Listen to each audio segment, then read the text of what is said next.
Yep. Got it.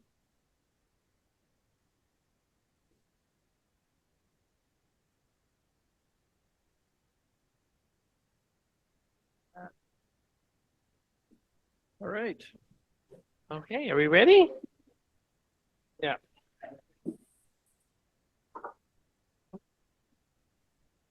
Sure. Or you're just going to start. When I got it up this time, it was working. Everything's fine. No more glitches allowed here right now.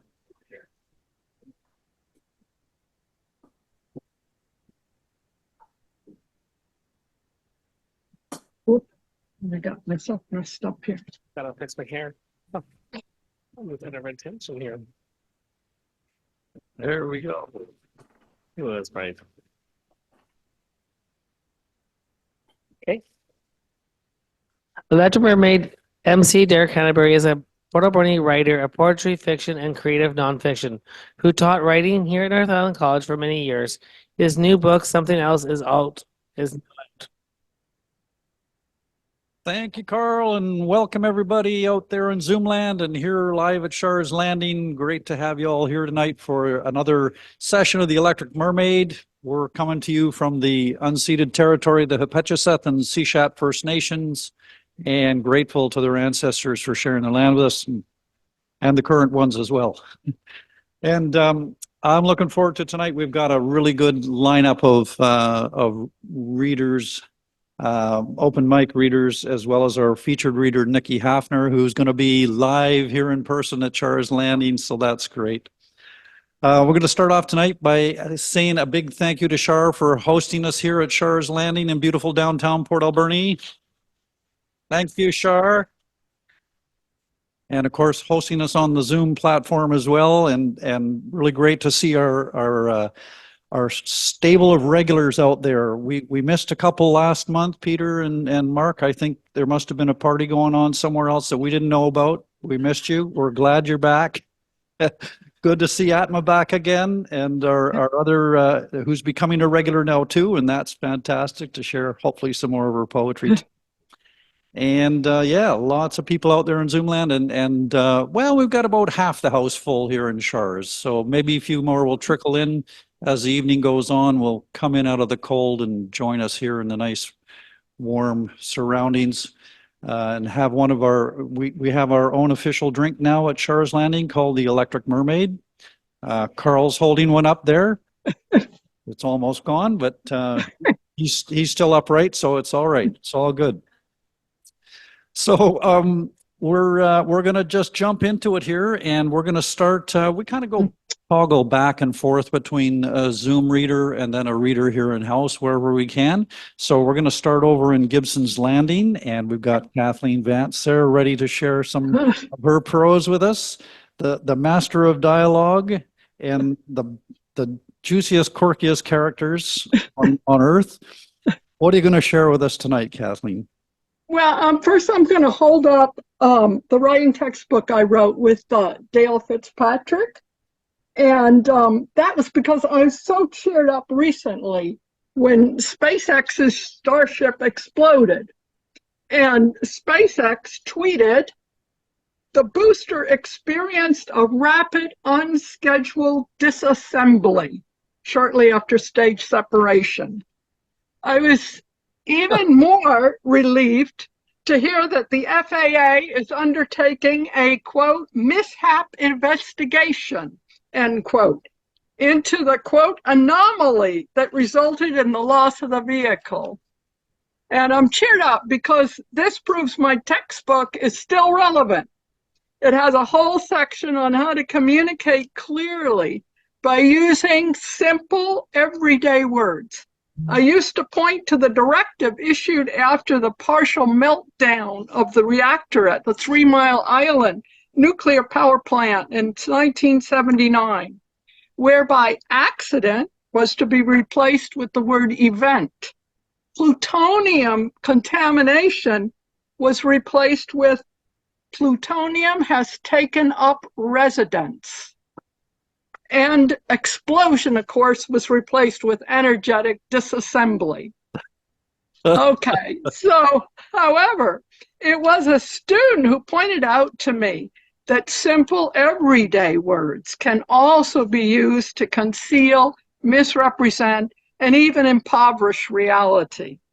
The student told me many years ago, Kathy, you took off marks for the wrong pronouns, but I don't use the pronouns you want me to use.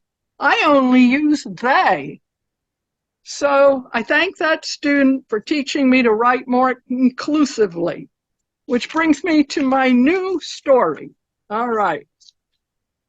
Blossom, Bloom, and Little Bloom Detective Agency.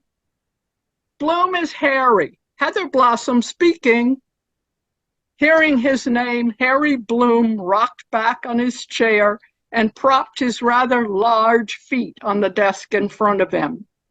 Harry would have loosened his tie if he ever wore one, but he was content to just lean back and eavesdrop on what would be a one-sided conversation, since both he and Heather detested the echoes of a phone on speaker. Oh dear. Although Okay, go ahead. You froze for a second. It's all right. You're back on. Oh, it's the wireless. I wish I had cable. Little Bloom's our kid, although I don't like to use the possessive with kids. The next kid will be a Blossom if there is one. No, Bloom just prefers Lil, no other given name, and Lil prefers they, and if you got a problem with that, I say go suck a lemon. Well, what is your problem? Are you from child labor? This is a family business. Kids have been helping out on the farm and in family stores and restaurants for donkey's years. Lil only works before and after school and shares in the profits. And believe me, if Lil had complaints, me and Harry would hear them. There's no shutting up Lil. A client? Why didn't you say so before you started this rigmarole? We'll see you, let's say about 3:30. Lil will be out of school by then and likes to be there for first interviews with clients. Well, we include Lil in our cases as much as possible, what with all their advantages, such as kids fit in places where bigger people don't. And no one notices kids unless they're making a racket. Kids are a lot more than high voices, noise, and dirt, if you follow what I'm saying. We're at 2 Ramblin' Lane. As I said, we're a family business and we're home-based. For our office, take the side door to what looks like and used to be a garage. Looking forward. Heather turned toward Harry. What? You got complaints about how I talk to clients? Fine. You answer the phone from now on. Heather scooted around on the balance ball that served as her desk chair to pick up a weight from the nearby rack and do an arm curl. Nah, I love it when you talk tough, Harry grinned. Heather smiled and continued curling. That's the end of that part.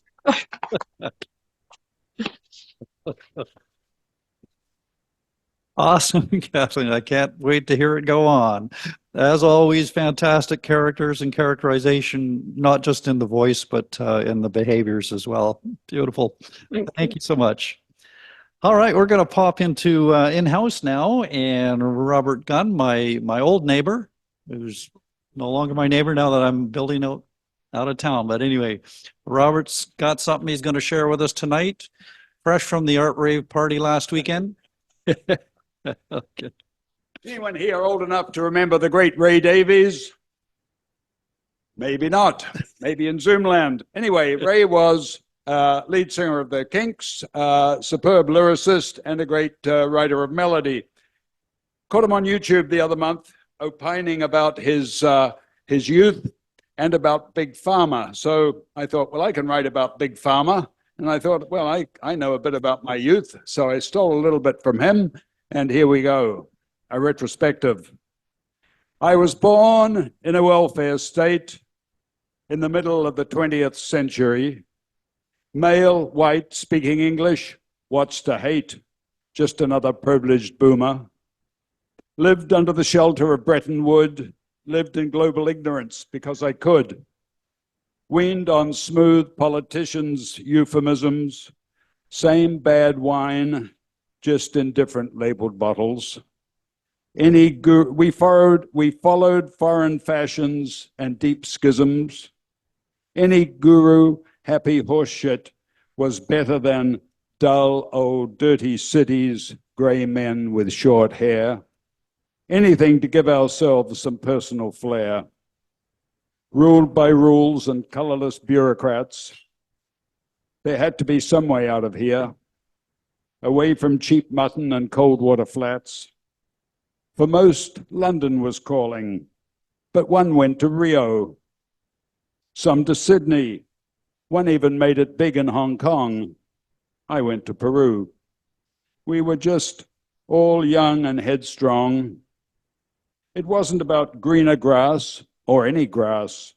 It was about the experience of experiences. For some it was serious, for others a drunken farce. Some stayed away, others came back with husbands or wives. Some died of AIDS, others just vanished. A few returned reborn, confident and polished. By any measure, we were a generation privileged in clover. The center seemed to be holding, with help from Uncle Sam. Those big wars of the 20th century were over. All ships rose, and we did too, but we'd hit no triples. We believed our own lies, all felt we were entitled. Soon we were over 60 and leaving no ripples. The 21st century, the beginning of a new history. Chaos and inflation and wars breaking out all over. Popular leaders fueled with toxic forms of duplicity. Gone were our comfortable old rules and certainties. But survived the last one, lived more than my 70. There's that old saying, be careful what you wish for. The second piece is Big Pharma, which I read last Sunday afternoon. Talking about Big Pharma. Went to see my doctor the other day, just to hear what he had to say. He said, you're in great health. Well, I kind of knew that, I said to myself. Asked me, what medications are you on? Seemed surprised when I said, not a one. At my age, no pills, can nothing be wrong? Got to be the genes, I'm still reasonably strong. Yet so many friends on concoctions, a pharmacy's guide. Seems to me that they list him with all kinds of pride. Yet, yes, medications are good. Medications save lives. Yeah, medications are needed. They make life bearable. But their development and patents are in no way shareable.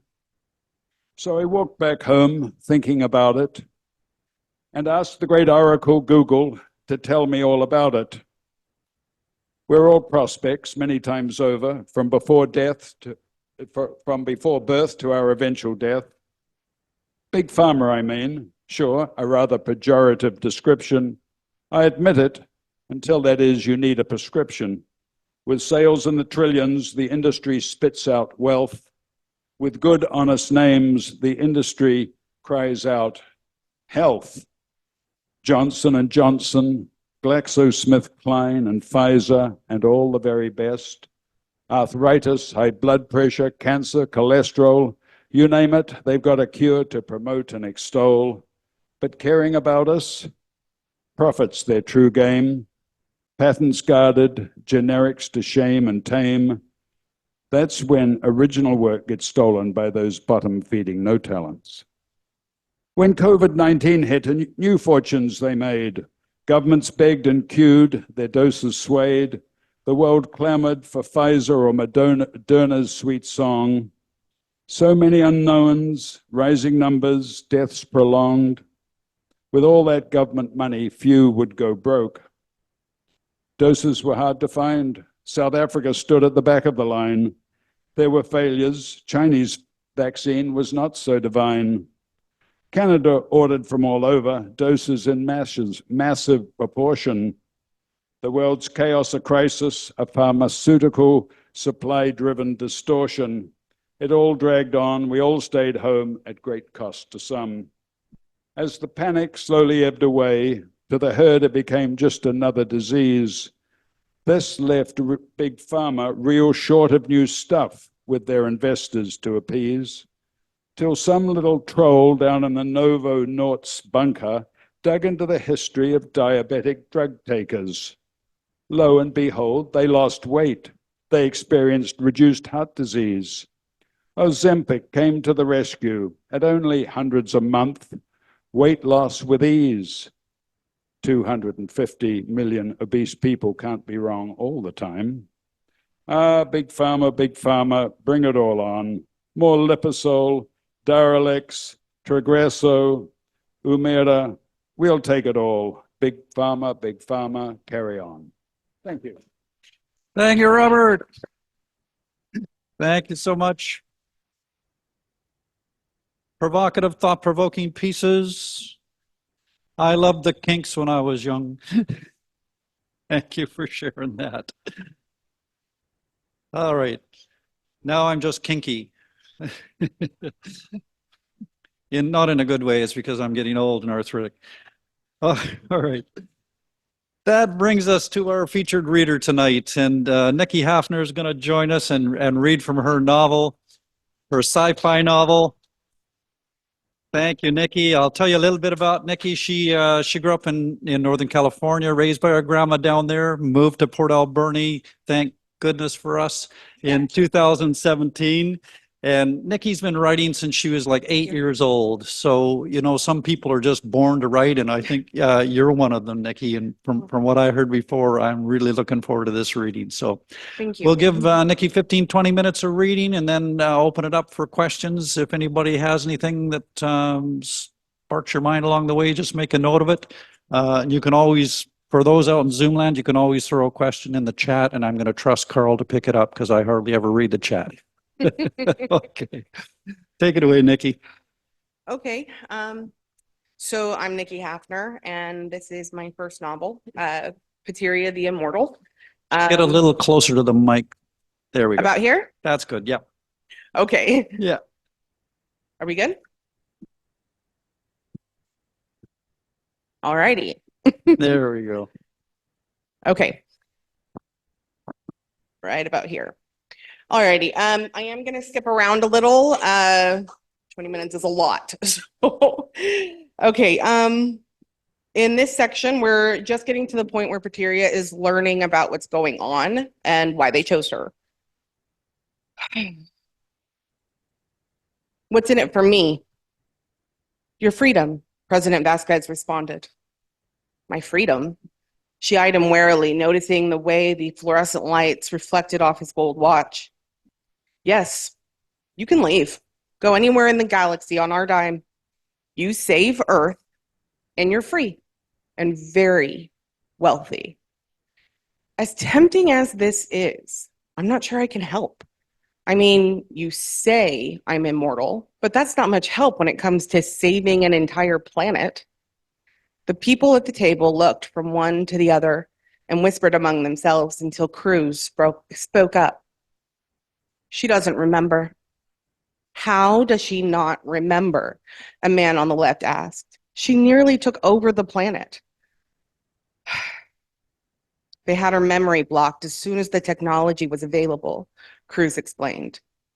It wasn't removed after the ban in 2100? Not from her. They didn't want any problems.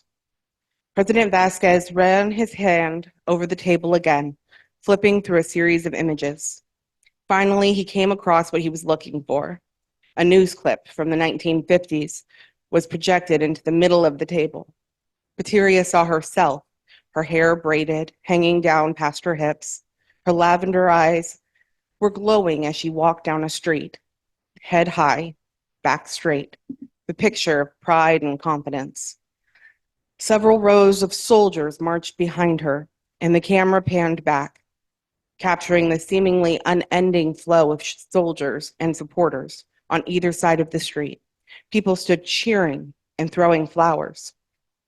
You led soldiers into battle, and then through the streets in parades celebrating your success. Some considered you a god, You considered yourself a god, really. There are people who still follow Iyamiahe, Caesar explained. The name struck a chord in her, and she met his eyes again. I guess living at least 5,000 years will do that to you, though. His voice was solemn, measured. A hint of envy clung to the edges of his words.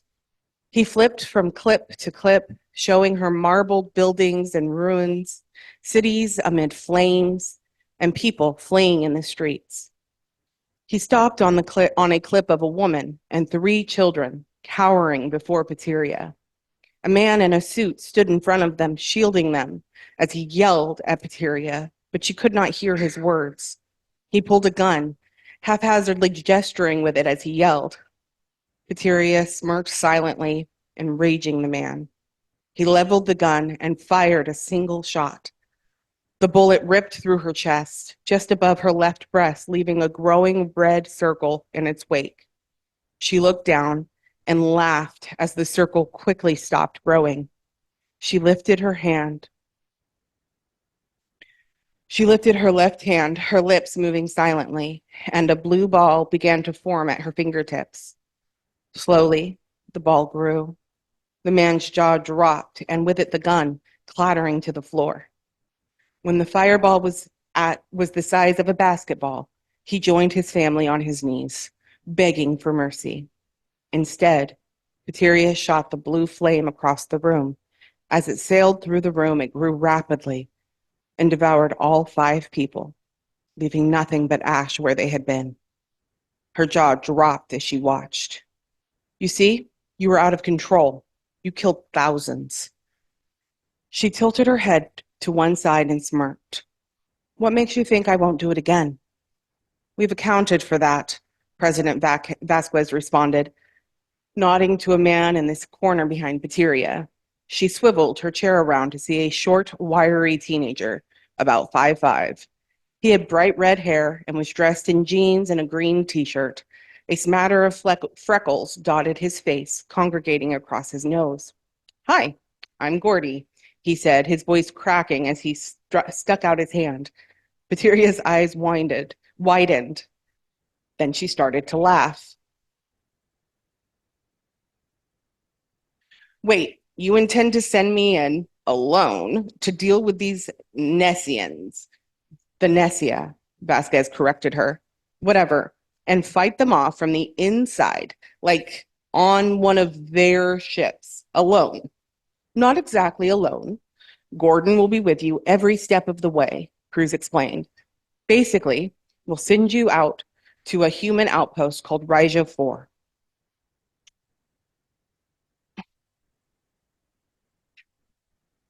It's not really that difficult, Gordy croaked. I want my memories back, Pateria said, turning her attention to President Vasquez. What? Cruz jerked her head toward Pateria, eyes blazing. My memories, all of them. I want them back. You were a monster. You were sure you wanted to remember that? The president asked calmly, cocking an eyebrow. You thought I was a monster. I was me. Yes, I want to remember. Besides, she said, raising a bold eyebrow to match his, you seem awfully certain you'll be able to control me. So, give me my memories and I'll help you. We can revisit this after Earth is safe. No, I want them back before I go to Raija, whatever. Before. He paused. President Vasquez locked eyes with Cruz and shook his head. The rest of the council began to grumble among themselves. Gordy leaned over and whispered, I don't think they're going to go for it. Then we won't be going to Raija, Pateria mock whispered back. That's that section. There's some water there if you want to drink the water. Thank you. Yeah.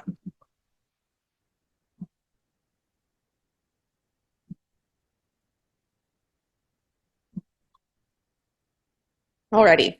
So in this next section, we are already at the space station. She's decided to take on this challenge. Pateria was on her way to the bar wearing the newest outfit she had purchased on the Soul Alliance's dime. It was a beautiful yellow fabric. soft and comfortable, that mimicked the sari she had worn long ago during her time in India. It was embroidered with a black thread and an elaborate pattern of leaves and lace.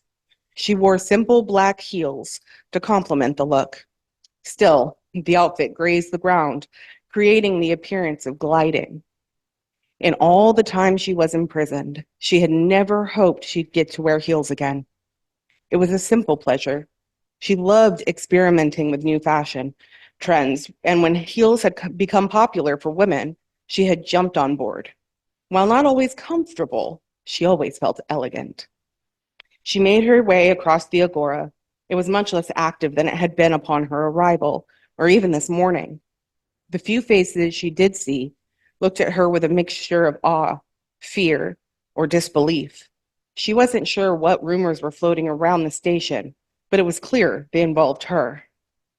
Then again, everyone must be wondering what she, Cruz, and Gordy could do to stop the Nessia.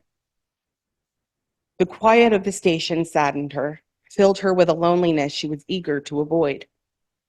She passed stores, some empty except for a few locked crates, others completely abandoned, their wares left in disarray. The few shops that remained open were manned almost exclusively by humans. The universe was abandoning Earth to the Nessia. That much was clear. The bar was sparsely populated. She could feel the eyes of the patrons upon her as she moved to the bartender and took a seat. "Can I get a scotch, please?" she asked, looking at the squat bartender, a new face. "No," he responded gruffly. "Okay, whiskey?" "No," he said again.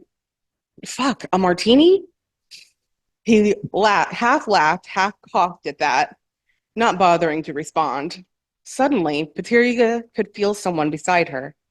"Two Alphian treacles, Butch," Lucille said, equally gruff. Butch's gaze flicked between the two women before he reached beneath the counter, pulling out two large bottles of blue liquid, the glass curving in on itself like the tentacles of an octopus. He placed them each on the counter, followed by two glass coasters and two small glass tumblers. He coughed, but said nothing as he moved down the other side of the counter to load a dishwasher. "What's his problem?" asked Pateria. "You can't ask. He will always say no. You tell him what you want and hope like hell he has it," Lucille said, popping the cork out of the bottle and pouring the blue liquid into a glass. It was thick, like cough syrup, but smelled like blueberries. Pateria followed her lead, pouring her own liquid into the glass. "What happens if he doesn't have what you order?" "He gives you the next closest thing," she said, and winked. "To hope," Lucille said with a smile, raising her glass. "To hope," Pateria responded. The glasses touched, creating a quiet clink. She watched Lucille down the liquid before swallowing her own shot. The liquid sat heavy in her throat, spreading warmth through her entire body.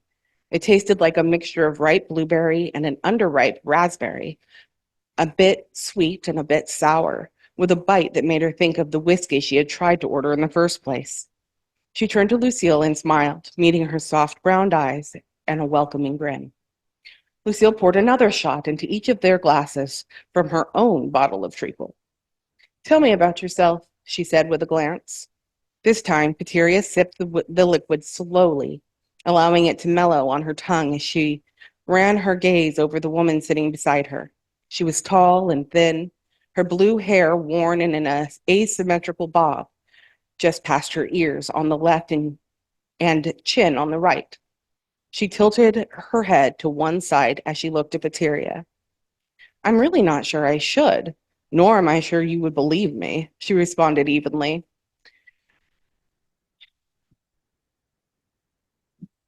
"I have lived here my entire life. I've seen phenomena most never thought possible. I have met foreigners from the farthest reaches of the galaxy. Try me." Pateria met her eyes, gauging her seriousness. She finished her drink and sighed. "All right," she said, pouring another shot. "When I said I was a goddess, I was not lying. Fawn is not wrong, though. She never is." I have never created life, that much is true, but I do create. Rather, I did. Go on, she said, sipping her drink. I was born over 5,000 years ago. Have you heard of the continent of Africa? Wait, what? 5,000 years? Yep, I'm immortal, at least as far as we can tell. That wasn't a joke either. Lucille finished her drink, shook her head from side to side, and poured another. She stared down at the small glass of blue liquid for a moment before returning her gaze to Pateria. Tell me, how did you do that fire trick? Well, Pateria said, considering. I've never tried to explain it before. She paused. I think about how I want there to be fire in my hand, and then there is. I can do a lot more with it than just have it come from my hand, though. And fire isn't where it ends. It's not? Comes with the territory. The more time passes, the stronger I become. She leaned forward and lowered her voice to a gentle whisper, forcing Lucille to lean forward as well. I can do all sorts of things. As she spoke, a ripple of electricity carried between them, sending chills through both of their bodies. Lucille jolted back, eyes wide, causing Pateria to burst out laughing. Calm down, she chuckled, drinking another shot. I won't hurt you. You won't? Not unless you ask me to. Pateria smiled as she turned back to Lucille, again tracing her body with her eyes. You're cute, you know that? No one has ever called me cute. I'm sorry. Maybe cute is the wrong word in this century. You are... She lifted her glass, realized it was empty, and put it down again. She filled both glasses and again met Lucille's eyes. You're handsome, alluring, enticing. Lou could feel the warmth of the drink, coupled with the warmth of Pateria's smile heating her inside. Her guard was slipping, and that made her uncomfortable. She downed her shot and stood. Thank you for the drink, goddess, she said with a stiff nod and raised eyebrow. You're leaving? But we were just beginning to enjoy ourselves, Pateria pouted. That is why I am leaving, Lucille responded with a laugh. Pateria stood and extended a hand, and Lucille took it uncertainly. It was a pleasure, Pateria said quietly, gently squeezing her hand. She allowed Lucille to pull away, lingering the last moments of contact, and watched as the woman turned and hurried from the bar. Pateria turned back to her drink and noticed that both treacles were still more than half full.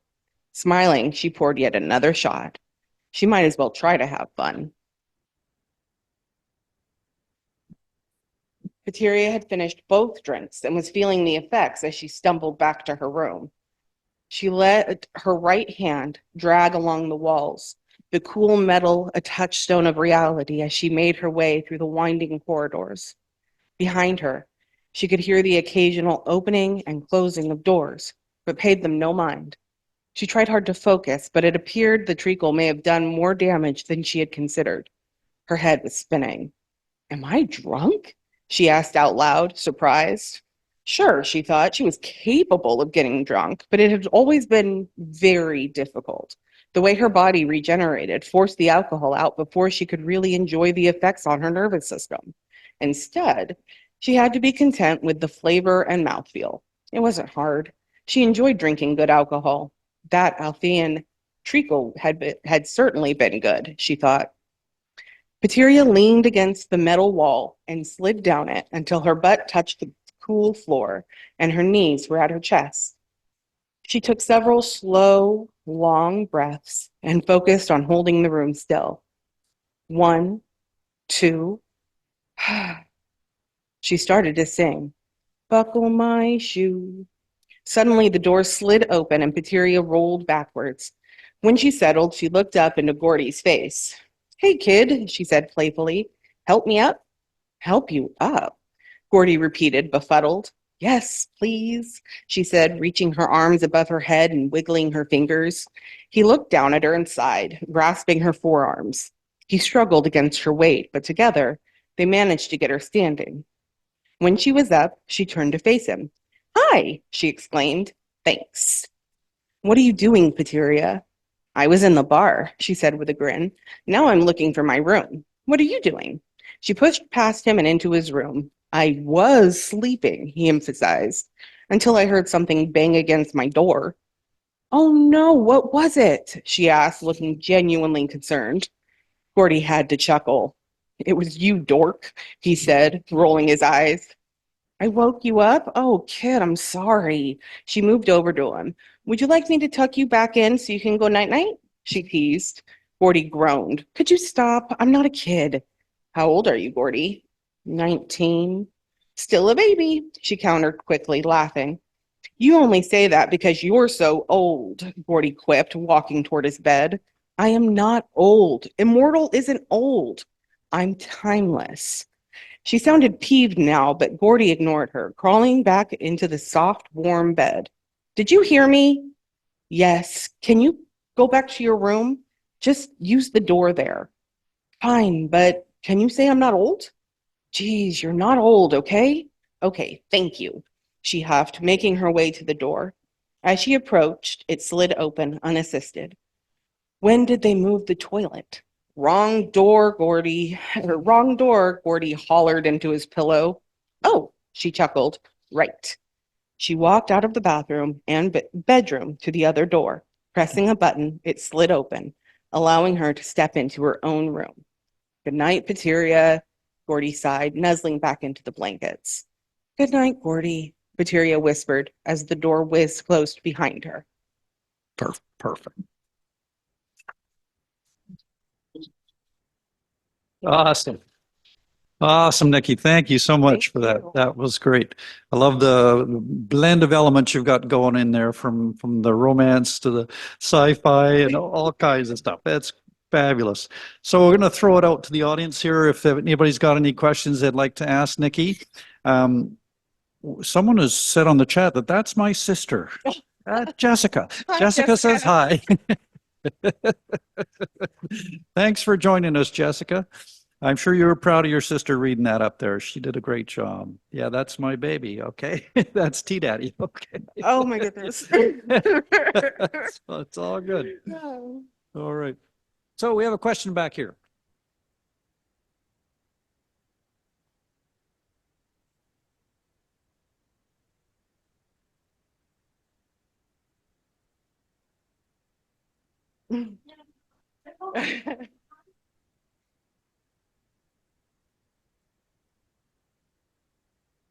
For those out in Zoomland, I'll just paraphrase that. So the question was basically, how did you write such a polished novel? And with your first one, because yeah, okay, go ahead, Nikki. Thanks. Well, like they said before, I have been writing since I was 8. I was given a journal around that time, and I just sort of kept writing ever since. Short stories, longer stories, whatever. I spent some time writing for newspapers, doing, journalism in school, and then for a local paper in my hometown. And that helped me come up with descriptions and whatnot, because when you're writing a story for the news, you sort of got to get all the information. In addition to that, I spent 3 years on this novel. It wasn't just something I, did overnight. I did write the initial story in 30 days, but then I spent 3 years refining it. And then finally, I worked with my husband/publisher, and he helped me do the final edit to get it to what you see today.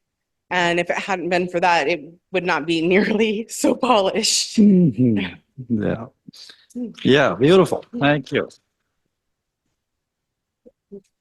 Yeah, writing is supposed to be a solitary activity, but in the end, it's a collaboration. Isn't it? Absolutely. Yeah. Yeah. Where would we be without editors? That's for sure. Yeah. Very, very true. Any questions out there in Zoom land? I can't see any from my angle, but I'm gonna bring up the rest. No, not seeing any hands. No. Okay. Oh, we got one more in the house here. The title of the book. The book is called Pateria the Immortal. I do have copies up front. It's available all over the internet. But yeah, just Pateria the Immortal. Yeah. Thank you. Nikki Haffner, yes. Yes, Nikki Haffner. Where's the title come from? Oh, I just made it up. Oh, Yeah, How do you spell it? Pytira. Oh, Mhm. so you made that up too. Yes, Yeah. I invented the name. I saw you. I am actually working on the second book in the series. It is much harder than expected, but it's been a lot of fun. It's a whole new adventure with Pateria and you know, and her crew, and she gets to go on this great adventure to do all these wonderful things, new planets, new stars, new species. It's been fun to get into it. So hopefully I'll have that out soonish. Great. Thank you. Also, I think Jennifer had a question. Did you have a question, Jen? Online there? No? Okay. There are some in the chat there. Yes, we've got Some one. in the So chat. curious from Gary. Curious if she got her memory back before accepting the request. I understand if you don't want to spoil the beautiful work. Thank you. Yeah, she sure does. There's a whole process to that. I skipped it so that it reads really well. In my opinion, it's one of my favorite sections to read repeatedly. And I wanted to give, any readers and whatnot a chance to read that instead of hearing me just sort of tell you about it. Okay. All right. And another one, what was your inspiration for her story? That's coming from Jessica Carson.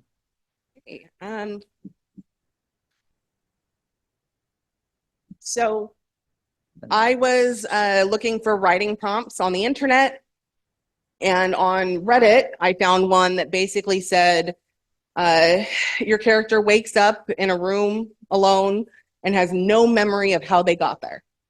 And I took that and I wrote the first chapter of this, which is, that's how it starts. She wakes up, no memories. And it just sort of bloomed from there. Cool.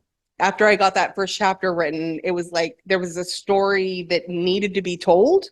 And I wasn't sure where it was going to take me or how fast or anything, but it came out pretty quick. Beautiful.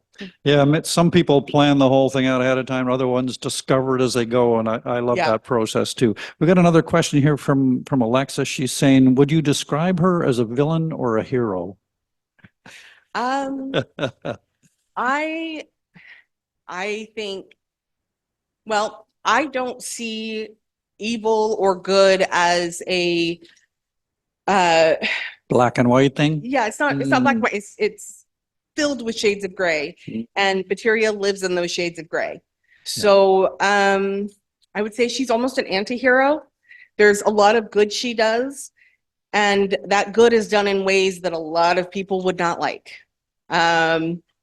It all sort of depends on how you look at it in that moment and whether or not you can justify her reasons. And when I read her stuff, when I look at the way I see Pateria, I can justify a lot, but that doesn't mean the rest of the world should.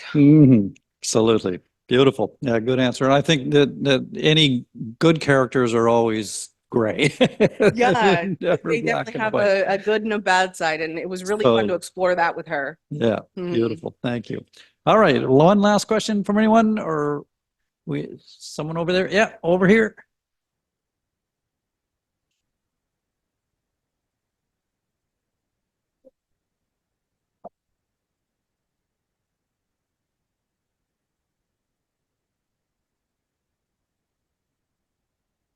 So the question for everybody out in Zoomland was whether or not she's a big reader and what books might have inspired her in the past. Thanks. Yes, I love to read. I love to read. I don't know if I can say anything really inspired this book. It's very different, but I know that the whole idea of there being good and bad comes from a lot of different sources, and that good is not always clearly good. I really like to use A lot of different sources for inspiration. I can say that some of my favorite books are, there's a lot of sci-fi. There's also a lot of dystopian. And that I can say that that was probably an inspiration here. Things like Fahrenheit 451 in 1984, where I'm thinking about Earth no longer being sustainable for the planet as a whole and humans. And so, yeah, definitely that. Also, yeah, I think those are, a big influence there. Do robots dream of do robots, that one, the one with the sheep. That one I liked a lot whenever you're thinking about, how the world looks in this new technology forward, universe that we would be living in. So things like that, absolutely. Fabulous. Thank you. Thank you so much, Nikki. That's awesome. Thank you. Sorry, we'll run out of time there. All right. Okay, and thanks for the good questions, everybody. That was fruitful, and it really helps. So you get a better idea of where everything is coming from. Open it up a little bit. So we're going to go back onto the Zoom land here and go to Ontario, to London, Ontario, and Jennifer Wenn is there, waiting in the wings with her poetry, and we can't wait to hear some more. Jennifer, how are you? Evening. Evening. November is Remembrance Month, and so with that in mind, I have a couple of pieces. For me, there are two. Starting with the second of the two, on November 20th is the Transgender Day of Remembrance, and that's one of the biggest days on my own personal calendar. So from the book, Here Through the Silence, it's available Amazon, elsewhere. You can contact my website. I'm going to do one piece that touches on this, I guess. It's called Stares, Stares. They come in different types. The quicker, intense flash, the leisurely look over, averting your gaze if I make eye contact, the long, lingering examination as of a lab specimen for your perusal, no looking away. Sometimes I read simply confusion or surprise in your eyes. Sometimes a smug recognition. Well, good for you. Sometimes, though, the disgust, the contempt is palpable. Sometimes I don't notice. Sometimes I don't care. Sometimes I stare back. Other times it hurts, once more failing to transform the external into a portrait of the internal. Once more exceptionalized, not allowed to simply be. The other, obviously, is, thank you. The other day is obviously November 11th. This next piece, I didn't write it for November the 11th. It just happened to be finished quite recently. And it was motivated by, by the trip to Paris this past June. And we had a side trip or two, and this was one of them. The poem is called A Tunnel at Vimy. If you've ever been to Vimy Ridge, it's quite a striking place. It's a site. There's multiple different pieces to it. Anyway, A Tunnel at Vimy. Mid-30s Canadian monument perched at ridgetop towers over a Douai plain below, twin pinnacles piercing sky, huge pedestal graced with names of thousands who vanished into war's maw, and statues of various meaning. The foremost, her head drooped in mourning, blind to the view for which so many perished. A kilometer behind her, much newer, the visitor center, helpful young staff from home, and contextual displays, nestled amongst clusters of craters, smaller from artillery, bigger from miners deep underground, planting explosives rather than extracting copper and coal. The grass here cropped by light-footed sheep who glide over any hibernating munitions. And just behind, restored trenches, sandbags now concrete. The two sides here shockingly close, near enough to wave hello or goodbye. Here also is the tunnel tours start, through a locked door and down, ingested by a reclaimed tiny portion of the original labyrinth, tourist smooth underfoot, far better lit now. Unrestored, ungentrified side passage hints at original rugged darkness, but chalky walls still exude dank and cool. The miner's domain, many meters lower still. Today, only us 12 slipping by ghosts. In April 1917, many, many more jammed in, waiting for their throw of the dice against the unconquered heights, awash with memories of months of preparation, from night raids to a replica battlefield, waiting along 7 kilometers of front, awash with memories of homes from Victoria to Truro, Montreal to Winnipeg, London to Regina.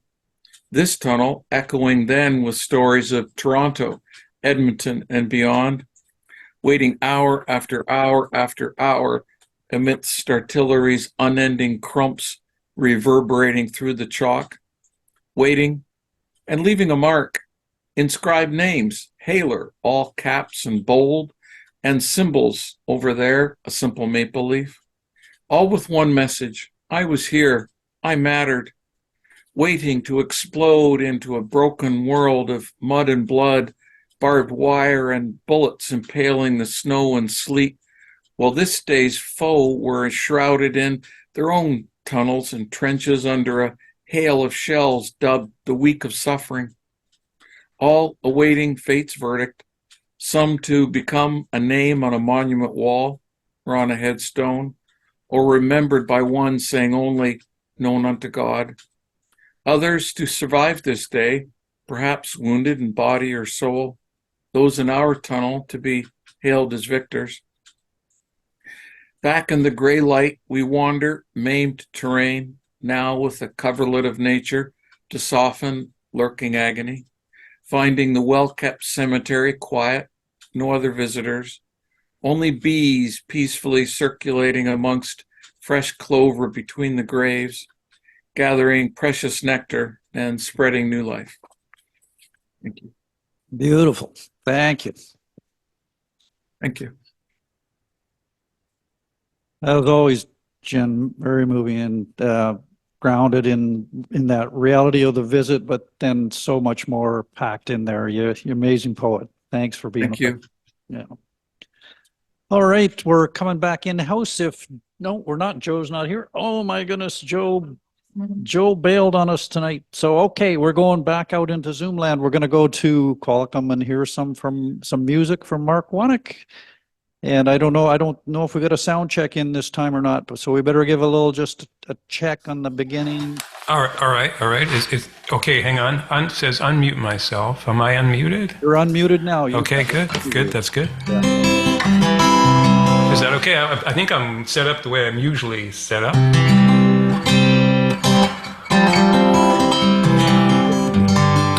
You can hear all right? I'll get a little closer with the microphone. Sounds very good here. How is All it right. out in Zoom land? We've got thumbs up from everybody out there. Yeah. All right. That's all right. Okay. I have a song. I can really only play this song at this time of year, like at the end of November and December. That's it. And so I feel compelled. I should also mention, well, I think I have. I'm originally from Winnipeg, and so I know quite a bit about winter. There's like we have back there in Winnipeg. They have it's snow. They call it snow. It comes down. It's like rain, except you don't see much of it here. I've seen it here, but it's kind of rare. You might forget about it. I think there was some last year. You may not remember, but.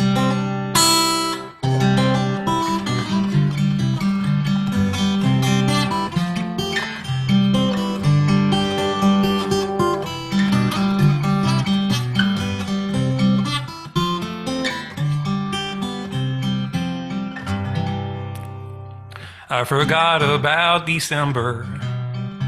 It's the one-way winter door. Why would I want to remember what winter has in store? Each year around this time, it seems I wonder why we live here at all. The snow, the ice, and the dark and the cold. Why can't spring just follow fall? Spring is thunder and lightning. Summer is jump and rope. Autumn's moving on. But winter, I don't know. Winter, I don't know.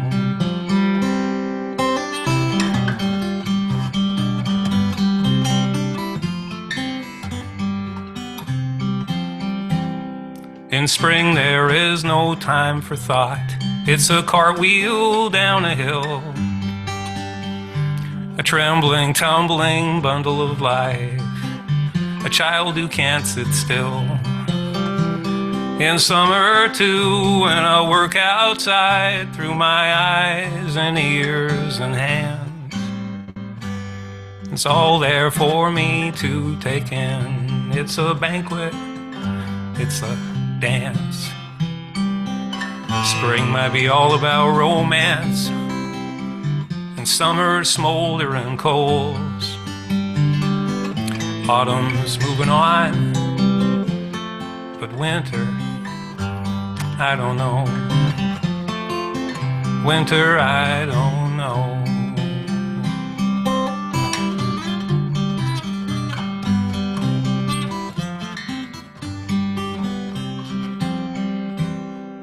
In fall, the party's over, and we're busy cleaning up. What with pumpkins, leaves, and squash and chard, it's done and it's enough. But winter time is not like that. I go inside for relief, where I mess with my assumptions and I sort out my beliefs. Well, there's something in the quiet amid the sound of falling snow. There's something in the fury of the wild and bitter cold. It takes me past the darkened edge of what I think I know, where I learn that I should still hang on instead of letting go. Spring is starting over. Summer is nice and slow. Autumn's scurrying round. You know, winter might be hope. Winter could be hope. In winter time, it's close to me. The cold air presses down, and the snow reflects the starlight. So in darkness, light is found.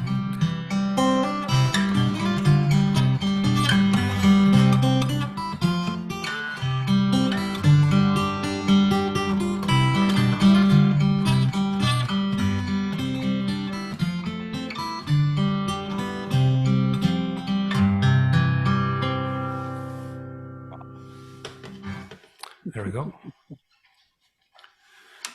Thunderous applause here at Char's, Mark. I don't know if you can hear it, but Very was good. beautiful, man. I think that's one of my favorite songs you've played here so far. That really captured, you know, the way it is that winter kind of drives us inside to interior introspection Yeah.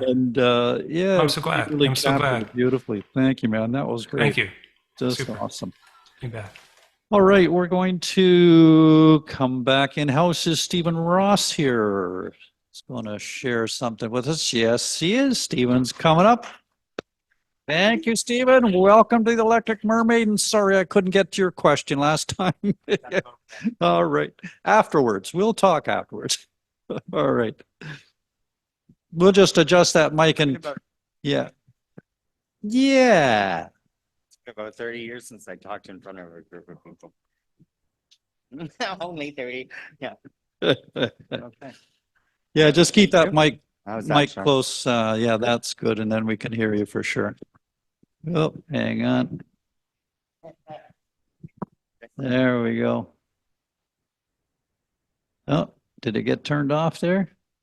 Try it again there.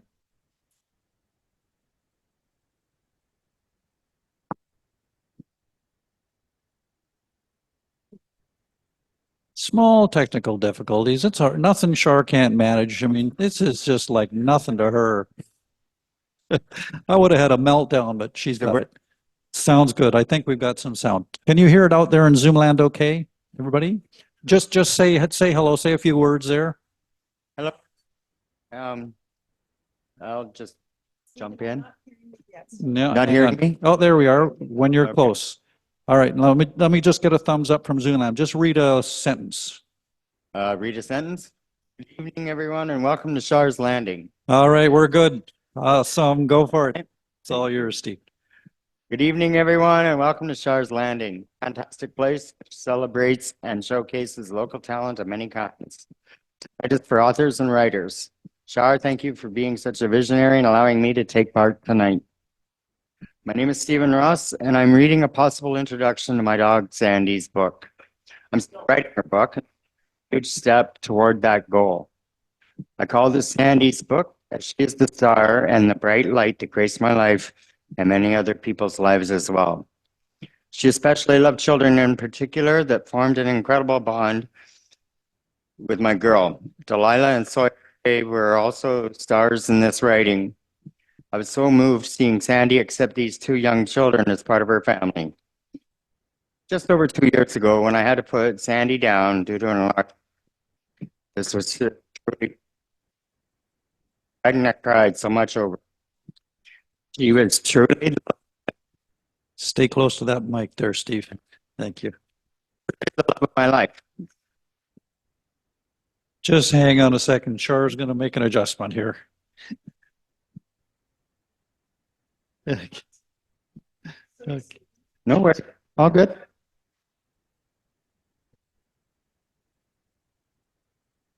Yeah. So you're a local resident, Steve? You are. And how long have you been in Port Alberni? Uh, oh. Yeah. Okay. All right. Well, I'll just do that. I'll just whip something off the top of my head. We are. We're back in business, I think, here now. We're just going to do a last check on that mic.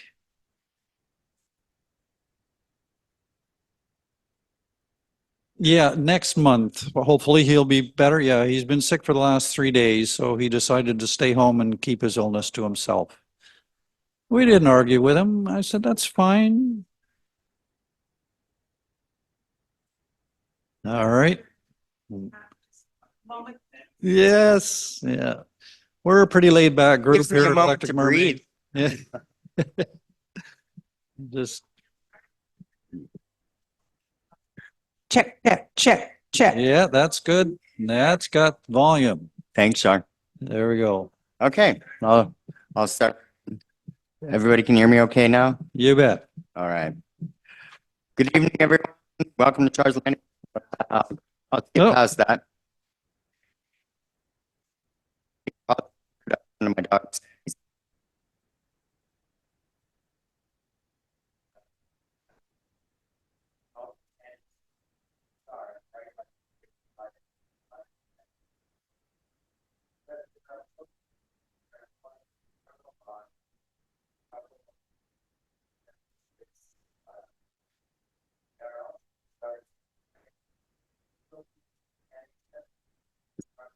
And Delilah the most. Tip the mic down just a bit. Yeah, everybody. It was just over 2 years There ago we when go. I had to put Sandy down due to an enlarged heart. It was truly a painful time for me, and I cried and cried so much over her. She was truly the love of my life. Her life before I got her was very traumatic, and she was beaten and abused so badly. She had a very strong hate and fear of men, and she would attack them before they could get her. I was terrified that I would have to put her to sleep as a dangerous dog, and several times in the first year and a half, I nearly did. Thankfully, I never had to do that. I had to work with her every day, walking her and socializing her. Most of all, I had to love her, acknowledge her, and constantly talk to her and reassure her. Stay close to that mic. She and I There She we and go. I had a lot in common. I too had a life filled with abuse, trauma, and pain. My life was filled with challenges and my need to overcome prejudice, poor self-image, and self-esteem. There was so much violence and ridicule in my early years and well into my adult life. The little voice inside my head was always saying I wasn't big enough, man enough, strong, and more. This voice was my biggest challenge, and I was always fighting it, trying to prove it wrong. I took to journaling about Sandy's poor health and my stress and fear over losing her due to her mortality. Then later, my grief and sorrow, as well as my gratitude. All the gifts we were given, strength found in ourselves and each other. We were two wounded souls who came to live happy, health, with many deaths and lots of love. It was while doing this journaling and bawling like a baby, then remembering all the fun times and time shared with friends who loved Sandy, that I had an epiphany. A light went on in my head, and I knew I had to write and share love and strength to children who have experienced trauma and abuse in their lives. I had to teach them that they are valuable and worthy, that they matter, and that they can also have rich, rewarding lives filled with joy, love, and happiness. They need not be the loser, failure, or whatever that voice in their head keeps calling them. I also wanted to build resolve and resilience in them while being honest and give them reality. Life isn't easy, and we all encounter pain, sorrow, tragedy, loss, and heartache. That's life. We need not be victims. We can rise above that. We will all have challenges, and sometimes we will fall. But if we have that inner strength and believe in ourselves, even if we do fall, then we can use that experience to learn about ourselves and grow. Sandy's story has her sharing time with her two favorite children and giving them guidance, strength, love, and even doses of reality as her time is nearing. She's like the wise old woman on a mountaintop, passing on her wisdom gained through her experiences. It is my goal to be able to entertain, enlighten, encourage, and empower all who struggle, but especially children and youth.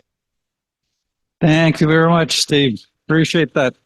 Wise words, and what better motivation to write than the motivation you've got. Thank you for sharing that. Beautiful. Thank you.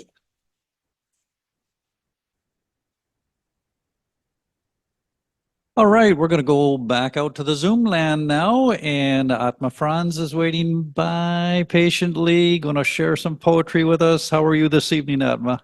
Great, thank you for having me. And I'll be sharing some poetry, but also a short story or an excerpt of a short story. Beautiful, thank you. And thanks for granting me a 10-minute slot. So the poem sharing is called In Limbo, and I wrote it in the first month of the pandemic, but it's applicable, I think, to any time in your life when you feel in limbo. You nestle in the blue-lit chair as the airport train surges past meadows, cars knee-deep in fog. The carriage fills with tiredness. Passengers slump behind duty-free barricades of luggage. The lights flash on. The train slips into a tunnel, slows, then stops. You try your phone, no reception. Lights dim, the glass reflects your face, pale against the gloom. Outside, a concrete wall covered with graffiti, marks of pink and orange shot at you in languages you don't understand. You used to have dreams like this. You riding among strangers, all of you stuck on a train in the middle of a dark forest. Your battered suitcase buried in the pile of battered baggage. Outside the windows, letters wavered in an amber light of a dusty lantern. Destination unknown. Beautiful. And this was published in Obsessed with Pipework in the UK. They always ask me to mention that when I read. And the next, the prose piece I'm reading is an excerpt of a longer story, and the protagonist is a Belgian woman in her late 50s. Her name is Christine, and she's living in Manhattan. And the excerpt starts with when she's sitting on a train, and then there's a long flashback back to the beginning of the pandemic, and she's a professional photographer. As the city gives way to the flat countryside, small farms and meadows with black and white cows, Christine's annoyance dissipates. The moving train gives her the illusion of agency, that she's going somewhere, doing something. Even during the early days of COVID, when everyone else was hiding, she couldn't stay still.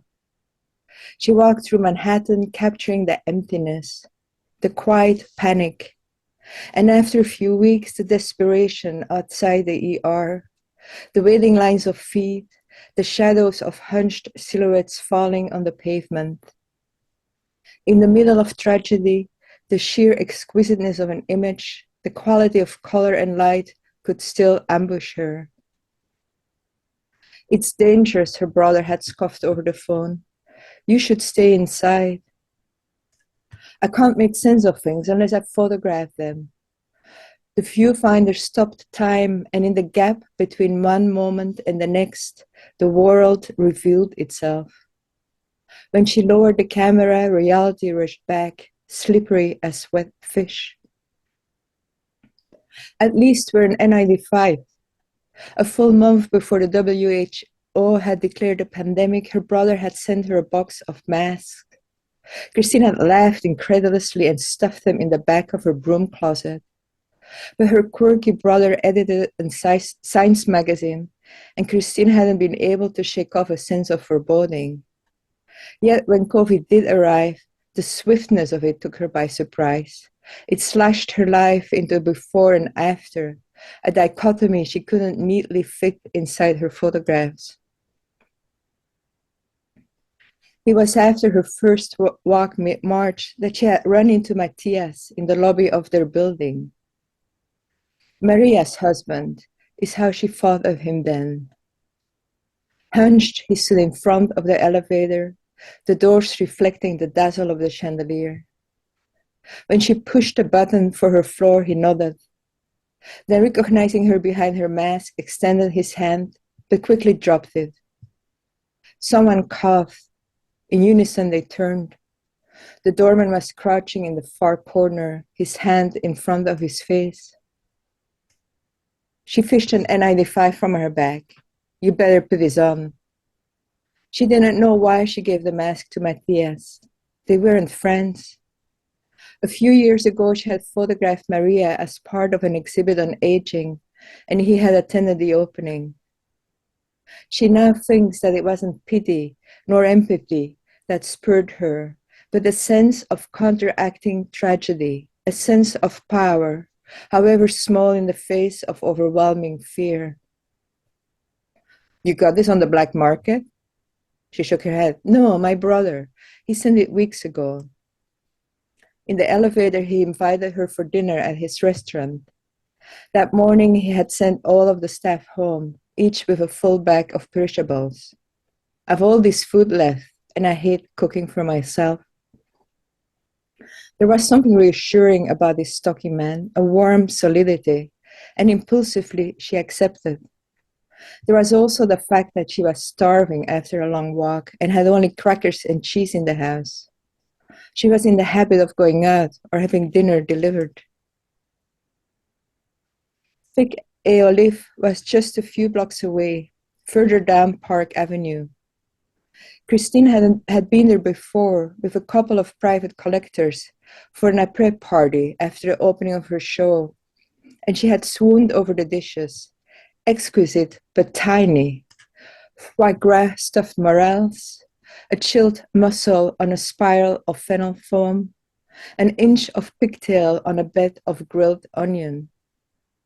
On its wall hung one of her photographs, her favorite, which Maria had chosen, an extreme close-up of a hand, the fragment of skin, a bizarre landscape crisscrossed with gullies. I'll have to get you to stop there. Atma. We're Okay. running over time there. Okay, sorry. That was captivating, and I can't wait to hear more, but please come back. Yeah. And give us No, some- I'm sorry I timed it, but I must No have gone worries. over. That was great. Mhm. Thank you. And you probably couldn't hear the thunderous applause here in Char's either, but it was. Everybody was wrapped. Thank you. Okay, we're back to Live at Char's Landing, and Rachel Rose is going to come up and read something. Where is she? Hiding there, over there. All right.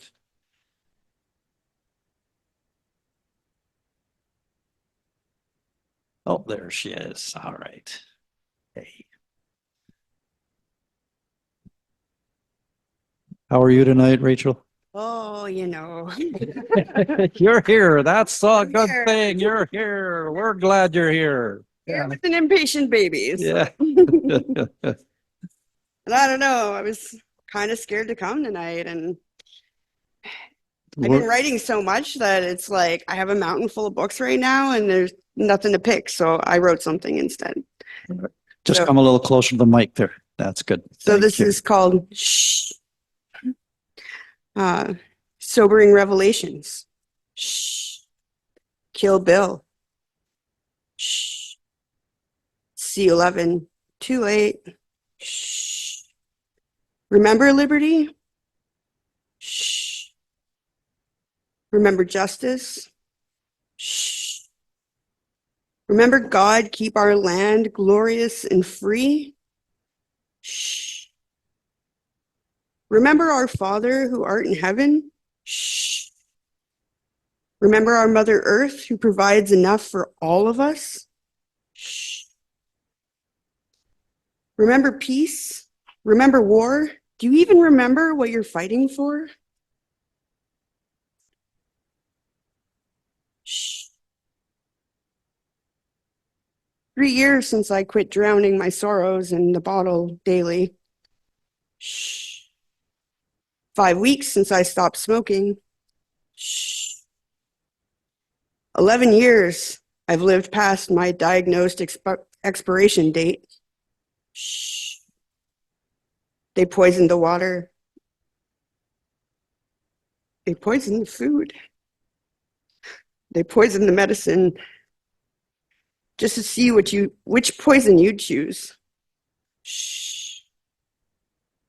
A system so corrupt that it makes you so sad. They'll even offer you a medical assisted death. Shh. Division, subtraction, addition, multiplication. Did you witness how easy it was to divide up the nation? Shh. Black, white, gray, everyone above and below and within the rainbow, they all get a say. Shh.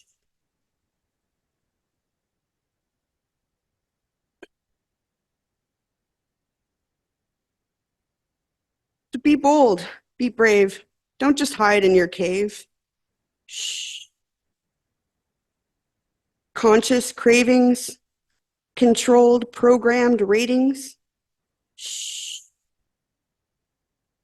The more I remember, the less I forget. Shh. Propaganda programmed, AI showdown. Shh. All I want for Christmas is new teeth, since learning the truth has made me grind them to dust in my sleep. Shh. Good grief, without sorrow, there could be no relief. Shh.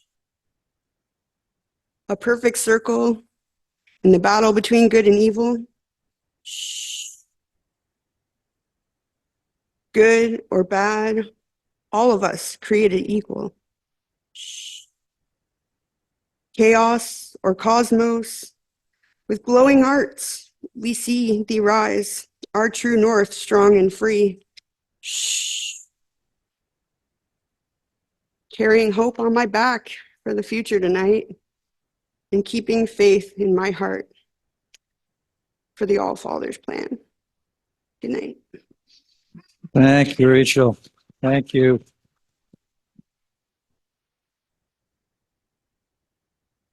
We were all lapping that up, and your daughter was too from behind there. Sweet.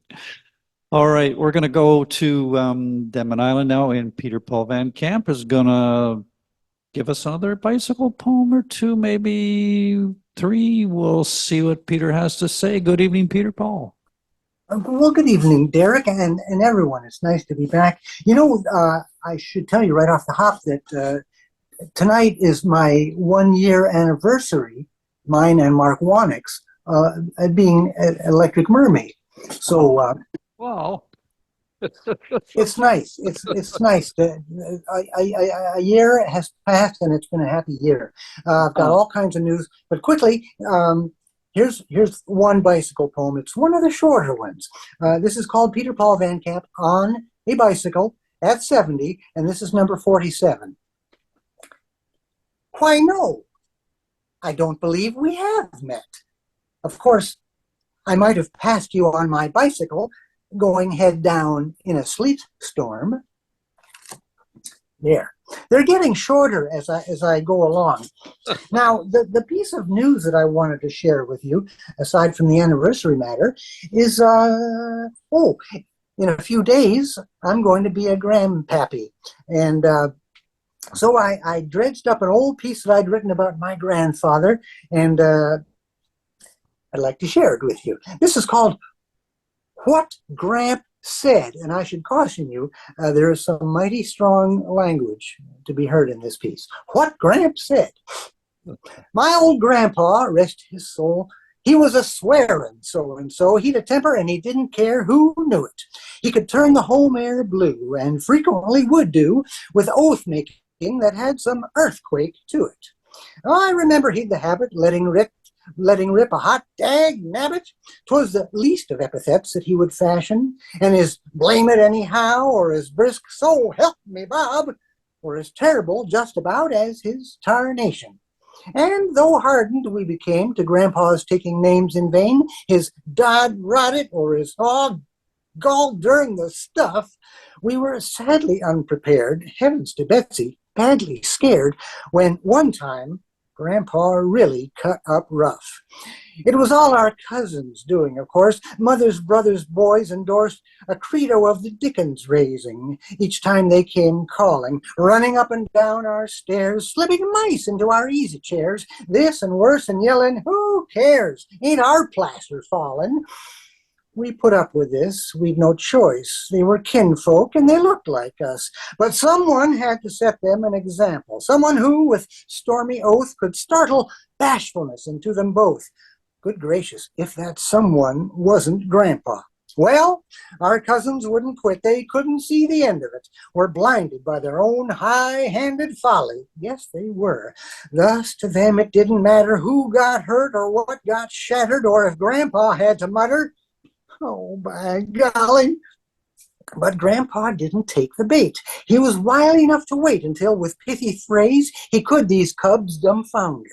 Why, they brought it on themselves, one gone 10, the other 12, and you know boys will be boys until they're 6 feet under. These two were skulking in the pantry. Well, one was skulking, one stood sentry, prepared to claim, if caught, that they were looking for the spinach. Yes, but here was where they slipped, crept, as 'twere, into their own crypt, when they started sniggering about a foolish kind of sandwich. See, the larder was piled high since the relatives were by. There were fresh-baked loaves and Mother's tempting pastry. But now these hooligans went and snuffed their own shenanigans. They had to start guffawing about a sandwich made with pie. And it was, "Ha! Who wants a pie sandwich? Get your pie sandwiches. Give me another pie sandwich and make it snappy. Ha! Pass me them pie sandwiches. I'm partial to a pie sandwich. Ask about our pie sandwiches. Get 'em well." Recall, Grandpa could be flinty, and he'd stood for good and plenty. We saw that he was boiling fit to blow, so we braced to hear the worst of Grandpa's catalog of curse. Would he confound him, or consarn him, or out and out dag-durn him? And which would he do first, and did we really wish to know? Oh, we thought we'd heard it all, till Grandpa hurled it down the hall. "Now I've heard enough about a pie sandwich."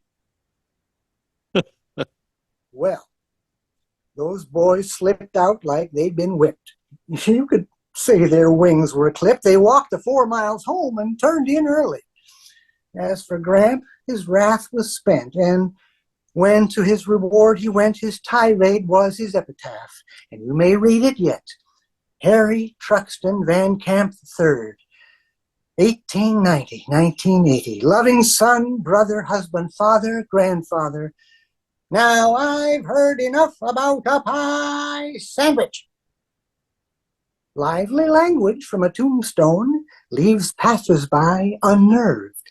Thus, us kids learned to mind our ways when sandwiches and pie are served. You know, it wasn't the way he said it so much as the way he had it carved. Thank you very much. Thank you very much indeed. Thank you, Peter Paul.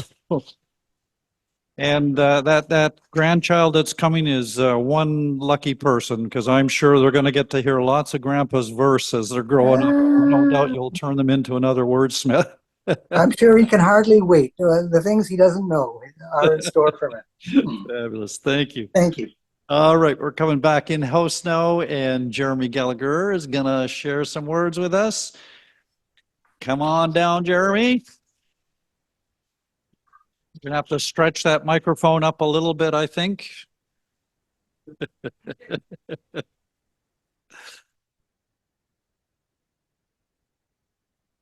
You left the didgeridoo at home again.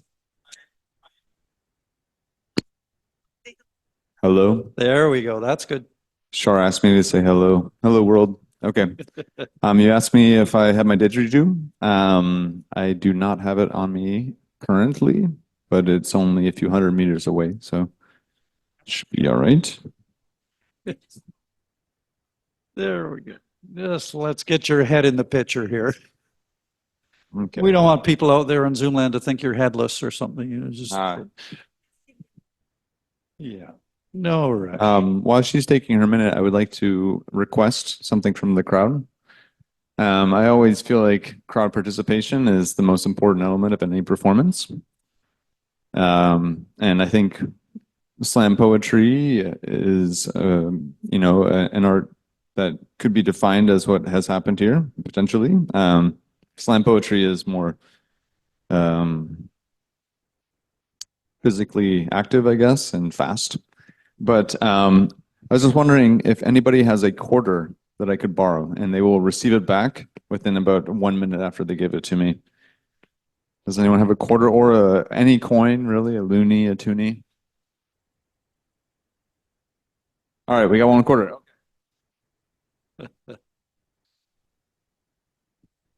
All right, next up. So I have so many things I wanted to talk about tonight.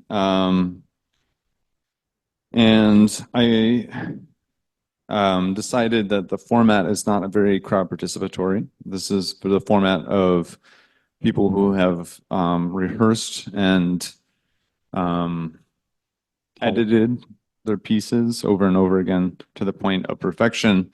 And that's just not my specialty at all. So I am more of a crowd participation person. So I brought up the slam poetry. Slam poetry is probably somewhere in the middle between what I do and what this is, but because it's more diverse and inclusive in the format. But I appreciate the formality. So in the formality of me desiring the chaotic feedback of the crowd, I'm going to ask Derek to flip this coin 3 times, and I'm going to get an elemental trigram from the I Ching, and then I will choose a poem based on what you get. All right. Perfect. Perfect. Okay. And this will satisfy my need for crowd participation. Okay. Perfect. It's a tails. Okay, so we have one tail, so that starts at the bottom. Tails, go 2 more times. Heads. All right, tails, heads. Okay, could either be fire or wind. Okay. Lost the coin. Okay. It could be. I'm just gonna stick with what I said. I'm not gonna get tempted to get off track here. Okay. We found it. It's a tails. Okay, so that is so the I Ching is a binary. Oh yes, of course. Can I give this back to you at the end of the performance? Okay, perfect. Thank you. All right, so in Chinese mysticism, there's a system of 3 binaries, and 3 binaries, it's 2 to the power of 2 to the power of 2. So that's, or no, it's, well, anyways, it's 8, whatever it is. There's 8 possible trigrams. Is it 2? I can't remember. Okay. I forget how to do the math of it. But anyways, so the element that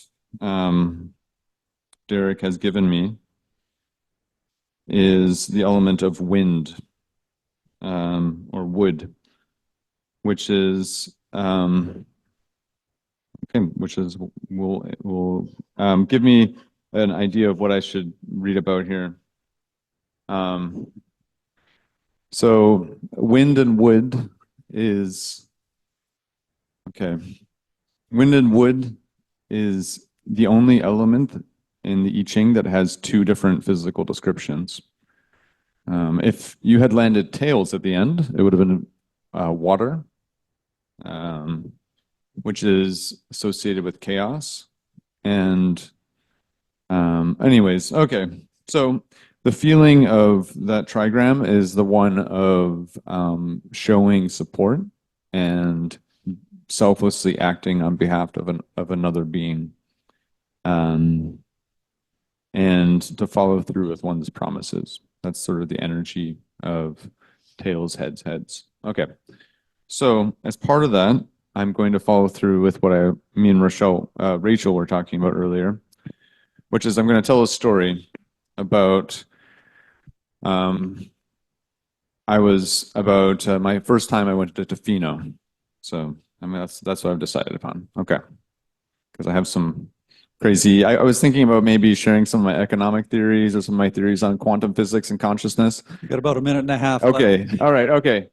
All right. So I'm going to make this really fast. Okay. So I couldn't decide. I have like 8 different subjects I could talk about. So I'll talk about this one. Okay. So one time I was traveling across Canada, and in Tofino, I stopped, and I was expecting a great cosmic relief as I had crossed the entire country, the entire continent from Eastern Canada, and was expecting to lay down on the beach and have a warm feeling on my chest, as if some beautiful woman was pushing on my chest because of her weight, or maybe I just put a rock there to kind of like emotionally masturbate. That somebody was doing that after driving alone for a long time. So anyways, I was expecting to arrive at Tofino in the middle of the night, explode out of my car, go hang out by the beach after like 5 days of driving, put a rock on my chest, maybe light a fire, burn something, and eat some more canned oysters, which is my classic travel food that I like to eat, with some saltines, and probably get super drunk and stoned and think about the universe and such things. This is what I was hoping to do. I arrived in Tofino in the middle of the night, and there's nothing but cops everywhere. And there are signs everywhere that says, "Do not park here overnight, or else you will be arrested and your car will be taken away." And this is in 2014. Someone else I was talking to about Tofino, they've been there in 1974, and they said it wasn't like that at all. It was really nice. But when I arrived in Tofino in the middle of the night, expecting with my my weed and my alcohol and my rock that I was going to put on my chest on the beach, there was going to be none of that, because the police literally had signs everywhere that said, if you park anywhere, you will be arrested. So I was driving around trying to figure out where I'm going to sleep, because at this point I'm just going to survival mode. This is no longer party. I'm still in the utility zone here, of just getting to wherever I need to be. And I find one sign and it says free parking and it points this way. And I'm like, this is the only spot that says free parking. I drive in there and it's Pools Landing. And he says, you can either pay to be here or you can work to be here. And I had a whole adventure, and I could share that maybe next time because I have time to lay out. Time. Yeah. Okay. Beautiful. So next time I will share, I will continue the same story. Part 2 of the same story will be about my experience at Pools Landing, which I really enjoyed. And I thought Mr. Poole was a nice guy, and I was sad to hear that when he passed away. So anyways, okay. Goodbye. All right. Thanks, Jeremy. We'll keep that in mind for next month. We're going to hold you to it, Jeremy. We want to hear about Pools Landing. All right. Okay. All right. We're going to go back out into Zoom land, and David Kippling is going to share some prose with us. David is the master of writing 5-minute stories. No, rubbish. Rubbish. This is good. The prompt word was discovery. Here we go. My neighbour on the right-hand side, Terry, whistled to me from his front door. Me, I was head down in the engine compartment while Tina cursed from underneath, holding the starter in position. Terry laughed. Got a deal for you. Come help me unpack some crates and then I'll come out and help give your poor Tina a break. My poor Tina snatched the starter out of my reach and wriggled out. It's a deal, she said to Terry, brushing grit off her shirt. Come on, you. Let's go see what Terry's got in his crates. Saturday morning, summer, my street usually had cars being washed or worked on. Terry was normally out there himself, but an uncle of his had died, and Terry had had to drive up north and bring back a truckload of stuff from the house clearance. The crates from his Uncle Harry cluttered their back patio. Terry's wife, Celine, always the optimist, had already booked a dumpster. Celine had disliked Uncle Harry Wainman on sight after meeting him just once when Harry had done a whistle-stop family visit, complimented them on their house, then borrowed 500 off Terry and lost it on a slow horse. Terry pried the top of a crate and drew a utility knife across the thick brown paper underneath. On top lay a dozen fat document folders, and Terry grinned. Let's see if the old devil was hiding any money. Celine, sweetie, just run and get the recycle. Oh, thank you. Celine tossed it at him and winked at Tina. I like to stay 30 seconds ahead of Terry. Tina opened a folder and we dived into Uncle Harry's long ago life as a paid-up member of the Northeast Scrap Metal Association. Here was the agenda for their AGM, and with it, a wine-stained banquet menu from Scarborough's Royal George Hotel. Dear God, said Tina, they had to pull down the Royal George years ago after that terrible fire, remember? A postcard from someone called Wally, rubber-stamped with ready cash paid for unwanted vehicles, and a pull-point scribble. Very sorry to hear about Doreen and hope you'll be up and about soon. I raised an eyebrow to Terry. He grunted, looking at the card. They had a crash. Auntie Doreen died and all Harry got from it was a limp. Terry paused. Anything in there about my cousin Mandy? She must be 40 by now. I didn't really keep up with them. Celine made a face. Terry doesn't do family, do you, Terry? Have to force him to visit my mum and she's only 40 minutes away. Also in the folder, a business card from a Newcastle steel foundry, from the desk of Irene Schenk, purchasing manager. Terry peeked over my shoulder. I met her once on holiday up there, driving Uncle Harry around buying and selling. He sold scrap metal to the foundry and she was the buyer. So Harry always had a bunch of roses and a big smile for Irene, but only in the way of business, you understand. Piggywig, Celine murmured to the crate. Piggywig. Terry grunted. Well, it was a rough trade, the scrap metal. Uncle knew some dodgy characters by way of business, and from throwing his money around at the horse races. Bit of a drinker, too. A bit? Queried Celine to the wooden crate. Just a little bit, she suggested to the plywood lid. Tina said, look at this. A letter from the Bradford Missing Youth Agency. No reports of your daughter Amanda Wainman have been received since your letter notifying us of her move to the Bradford area. We commend your efforts to locate her. Please let us know, etc., etc. So your cousin Mandy ran away, Terry? Terry frowned. I don't know about ran away, but she did leave. Mandy was moody. She'd given up on school, even her music classes. She used to have a lazy eye. What do they call that? I remember they made her wear special glasses. She'd have been 16 or so when she took off. Well, what 16-year-old girl wants to live next to a scrapyard with a boozy dad? She probably skipped off south for the good life. Probably in London now with 3 kids in posh schools and a hubby in banking. Judging by Celine, kids in good schools and a husband that went to work in a suit didn't sound too bad. Celine peeled open a scrapbook decorated with pop stars and hearts and glitter. Among the drawings of guitars and dresses, Celine found an envelope of snapshots.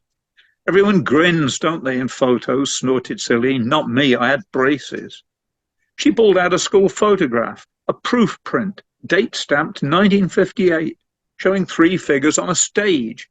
A beefy man in a rumpled gabardine suit grasped a cigar on one hand and looked bored.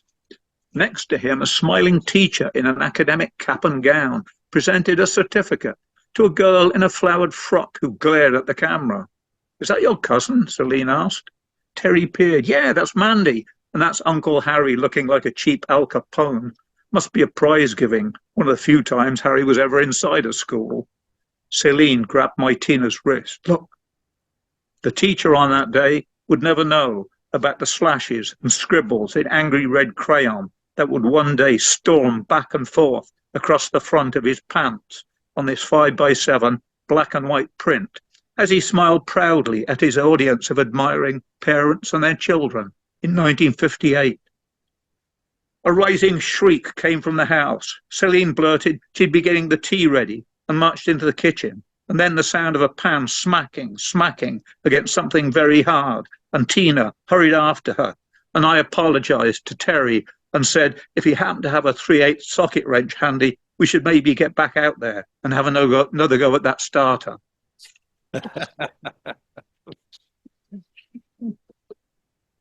Oh, Great as always, David. Thank you. I Oh love my your God. characters and the pace of your dialogue and the repartee and the little things you slip in there that are very entertaining along the way. I think it's so rapid fire. Sometimes people miss on. So reading. I'm too fast. No, not at all. No, it's just the nature of the medium that we're working with. But like reading your short stories, people would probably catch a lot more of that as they were going along. But it's beautiful. Thank you. I knew I rushed it. no, it's all right.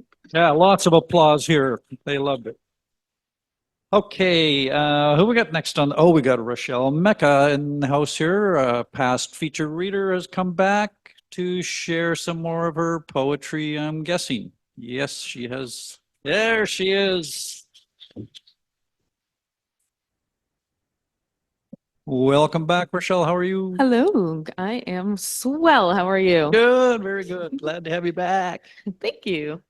Well, I have, maybe I'm going to start off with shamelessly self-promoting. My first book here is Chaos of Tao, which I've read out of.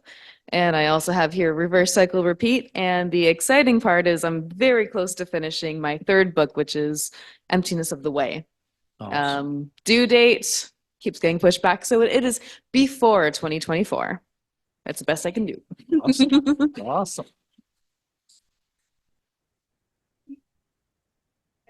Oh, sure. Voilà. Numéro 1, Chaos of Tao. And Reverse Cycle Repeat. Okay. No problem. And I was thinking I'm going to read a few poems out of the new book because, well, part of while I'm in the editing stages of things, it's kind of nice to be able to come up and perform and test them out on people and see if it lands. And if some part doesn't, then I know I still need editing. Oh no, don't jump back to another page. I had you ready. Silly phones. Okay, ready. So this one, it's been ready for a while, but I found just a different way of just polishing it. So that was just today. Stacking stones for steeps. It's all I'll ever know. Sitting here stacking stones, drinking tea by the sea. This is a great place for oolong. The salty air heals my throat, rests on my tongue. Oolong, a rounded umami to host the seasoning. Salt water awakens the chest. Can I sit here breathing for hours? Certainly. Stacking flat stones zen, collecting the ones I like, who know who I am through my attraction to their design. Observe my surroundings, passing people puttering with their pups, examine hordes of driftwood, trying to imagine their life, build something new with the pieces, a chair, table, shelter, imagination without limits, ability to build with no commitment. Warm and cloudy to warmer and sunny, consistent low crashes of waves upon the sand, slow growth, slow change, so much happens in a day. Peace. We are not busy here. 4 stacks for 4 steeps. Let's make it 5. Alone here around people, I feel like a human animal, yet I must appear peaceful. A body with dreadlocks and a hat, little oriental tea set tucked behind the scene. Tea nerd. Watching a stretch of log get bullied by the water. Stay on the land, dry out on this beach forever. Some tea I'm having today. My heart wavers at what happens next. Everything changes when I stand. Here's to infinity.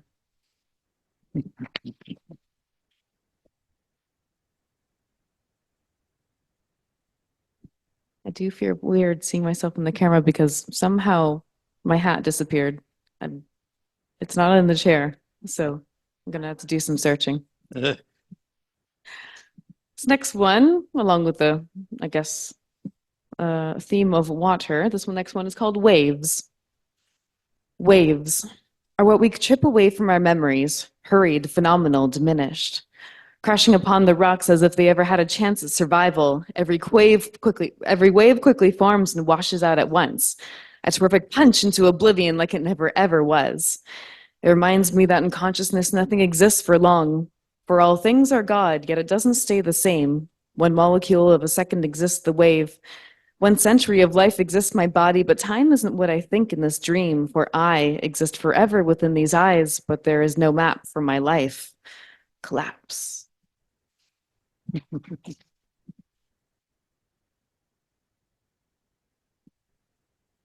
And this next one was also a work of today's inspired editing, so I think I have it ready. It's called Zen Room, which is actually, it was an Airbnb that I found in Victoria and stayed there, and it was called the Zen Room, and it had nice gardens and nice room and all the things. They say having tea is a way to slow down in the busy culture of the city. Journal, hot water, tea set and leaves. Warm sweater to wear outside in the spring. The morning was temperate, yet struck cold with impending breeze. Determined to get comfy while working people bustled around me. I settled into zenitude. Wind chimes scattered across the yard all sang, different tones harmonizing, one and the same. Through the potential anxiety of threatening cold, the chimes soared in song over my fears, the flight of my fight, and I sat down, read of poetry, and began to steep. The wind picked up momentum dangerously so. The winds caught in the breeze danced louder, calming the spirits to enjoy hot tea, laughing along with its gentle melody.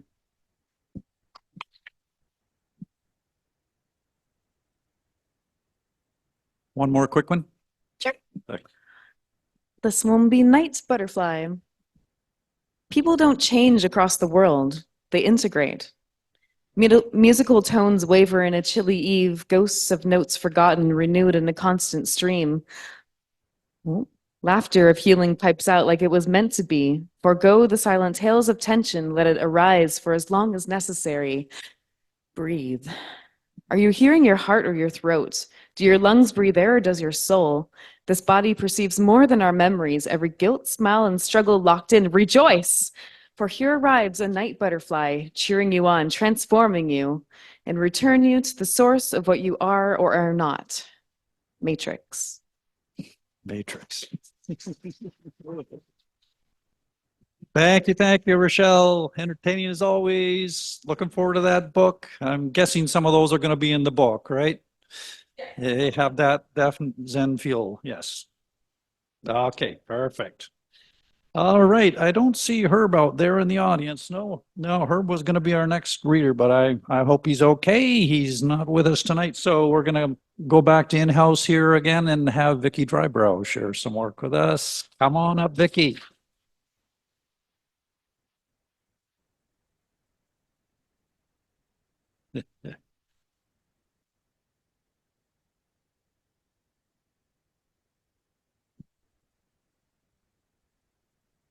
Something must have come up.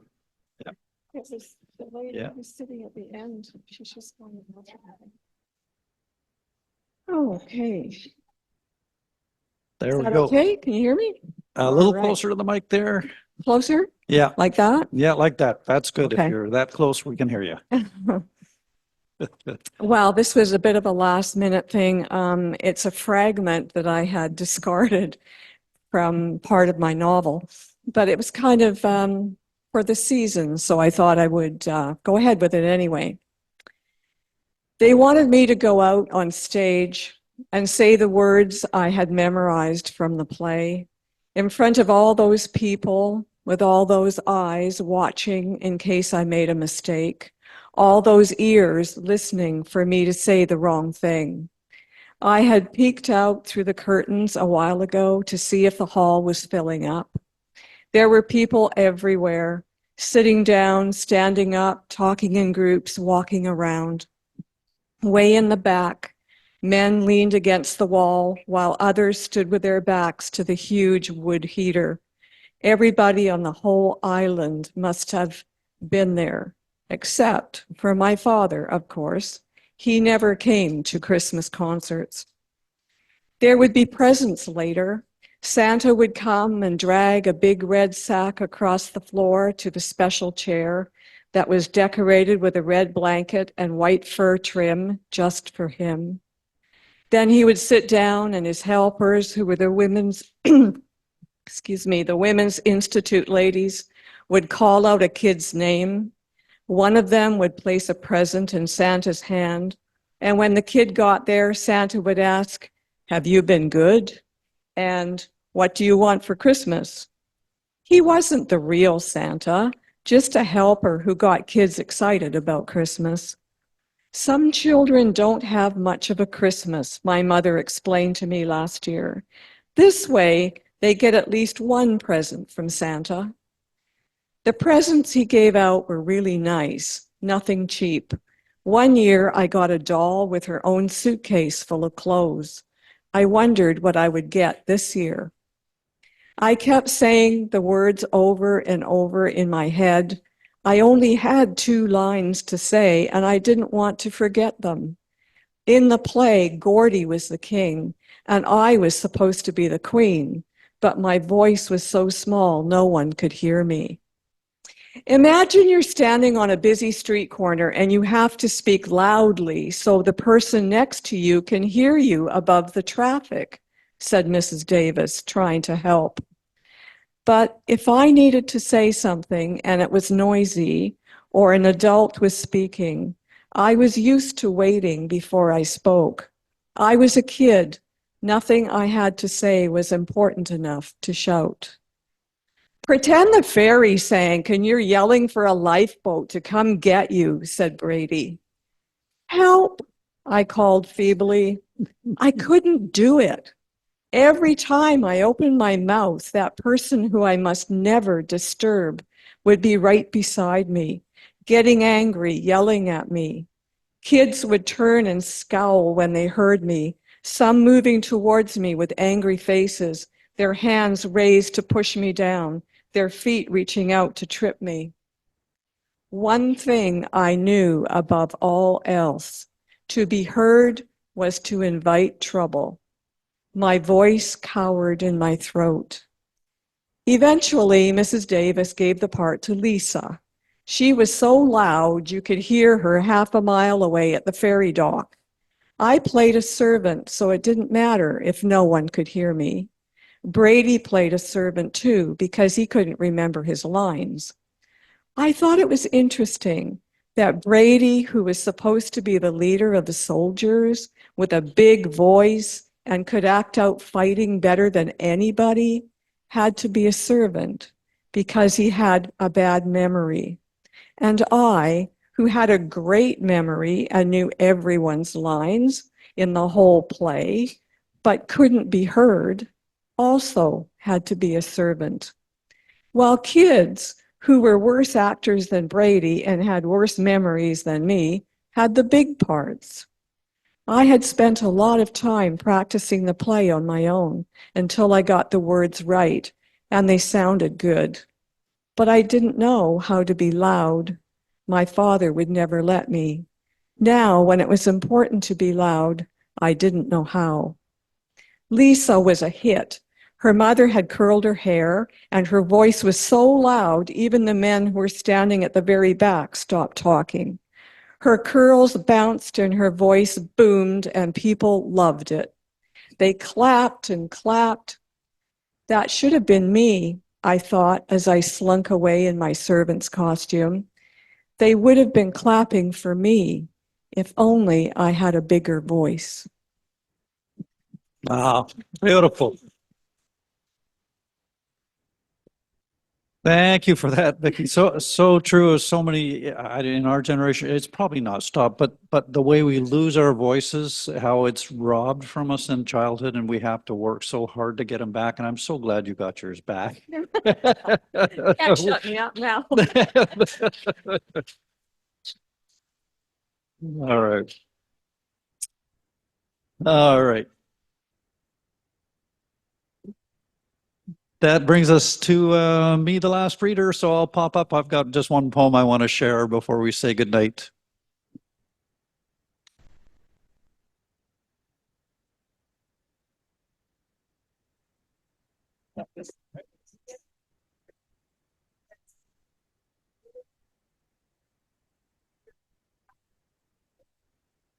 All right, there we go. So this is a poem that's popped up in the last month or so. Again, watching too many near-death experience videos. I don't know if anybody's tuned into any of those on YouTube, but I just find them fascinating and how many people experience very similar things, but with slight variations and according to their backgrounds or their individuality, whatever. Anyway, it's called Homesickness Defined. They say dying is dead easy. 1 minute in the fleshy coveralls, the next floating where the horizons span off to infinity. The past little life irrelevant with his routine sputter of doing. Here, only this eternal moment with no traction in time. Far below, a squiggle of geese appears, a decoy of thought, or your great uncle Nathan, who's been waiting for you for decades, or the first line of a great poem being delivered on a page of stars. No matter. Everything is already written here. The colors beyond description, the love almost unbearable. For those who have visited here, no one ever wants to return to this heavy world we mistake as home. The body itself a stifler, the weight of gravity a gut punch after the lightness of being in all-knowing bliss. Most refuse to leave, saying they've never been more at home. They argue and bargain, but in the end, their time is their time. And back they slam into their crushed or soggy bodies. The doctors put away the paddles and claim another victory. The relatives gathered around the bed rejoice and mistake the survivors' tears for gratitude. Thank you. Yeah, most people when they end up back in their body are so pissed off. They just say, well, why did I leave? I just want to go. Anyway, thank you everyone for coming to Electric Mermaid again. It's been a very eclectic evening as always, and some really wonderful stuff and things that will perk through my mind over the next few days. I think there were some really good things. I have a huge apology to make, and I think Atma has gone already. but I'm going to have to write her a very long email and apologize to her for cutting her off because she was actually supposed to be a 10-minute spotlight feature reader. And I thought she was a 5-minuter, so I snipped her at about 6.5. And so hopefully she will forgive me, but anyway, those sorts of things happen, I guess, in the moment. And next time I'll read the list a little closer. So for December, Char, did we set a date for December yet? It is December the 20th and it's members night. So you can go over 5 minutes. Yes. You are allowed to go over 5 minutes. Yes. In December, there's no feature reader or a 10-minute reader. Yeah. So yes, definitely. I will invite her to come back for as long as she wants to read on the December the 20th. Yeah. Yeah. And she can maybe come here in person and give me a boot in the butt or something. I don't know. But anyway, let's have a big round of applause for Char for hosting us again and getting us through the evening so smoothly. Despite those technical challenges, she stayed cool and soldiered on as always. And a big thank you to Karl for moderating us, even after downing that full electric mermaid, he was right on target the whole night. Very good. And I want to say a big thank you to our feature reader too, Nikki Haffner, for sharing her novel with us. That was fabulous. Thank you, Nikki. Thank you to all our open micers. And for those of you out there in Zoom land, if you haven't yet, e-transfer at charslanding.com would be fantastic to keep Char going here. And thank you all for coming. And we look forward to seeing you again in December 20th. Put it on your calendars. 5:30, the door is open. Be And here thank or you, be Derek. square. And thank you to Derek. Oh, thank you. You're welcome. Good night.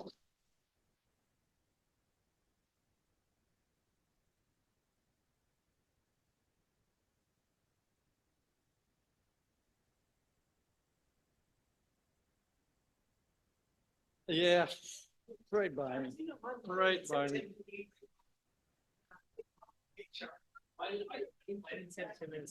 Hey, man, how are you? Good, good. Are you getting closer to getting up there? You're warming up to it? Go on. Is there a perhaps that gets together? Well, the Sunshine Club had one, and I don't know whether they still do or not. No. Okay. Okay. Yeah, they used to have one, and other than that, I don't know of one that's currently operating. It's one of those things. I mean, if you come and read, put out there, because who knows? Maybe somebody here has a little group they get together with. So yeah. Yeah. Yeah. Yeah. You want to go the traditional publishing route, do you think? Like get a, oh, I better turn this off.